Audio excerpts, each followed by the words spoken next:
√15 plus √3 এবং √10 plus √8 এর মধ্যে কোনটি বড়?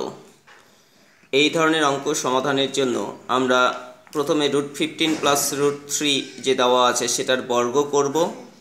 যদি বর্গ করি তাহলে square plus 2ab plus b square এরকম আকার চলে আসবে।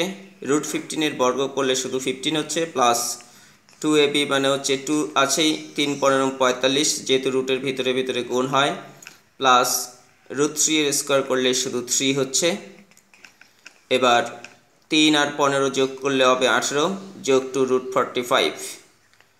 একইভাবে আমরা পরেরটা করব, অর্থাৎ √10 প্লাস √8 এটাকে যদি করি তাহলে হবে এটাকে আমরা ঠিক এরকম সিস্টেমে ভাঙিয়ে নেব, যেহেতু এখানে 15 আর 3 যোগ করলে 18 হচ্ছে, যোগ এখানে 2, তারপরে হচ্ছে 15 আর 3 গুণ করলে 45 হচ্ছে। তো এটা আমি ডাইরেক্টলি ভাঙিয়ে নেব।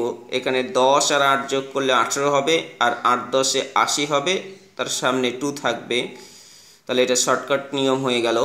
এবার দেখা যাচ্ছে যে এখানে হচ্ছে 18 যোগ 2 √45, এটা 18 যোগ 2 √80, তার মানে এখানে 18 2 2, তার মানে এখানে 45 আর 80 নিয়ে তুলনা করলে এটা বড় আর এটা ছোট, অতএব এটা হবে বড় আর এটা হবে ছোট। তাই লিখছি √10 প্লাস √8 গ্রেটার দেন √15 প্লাস √3।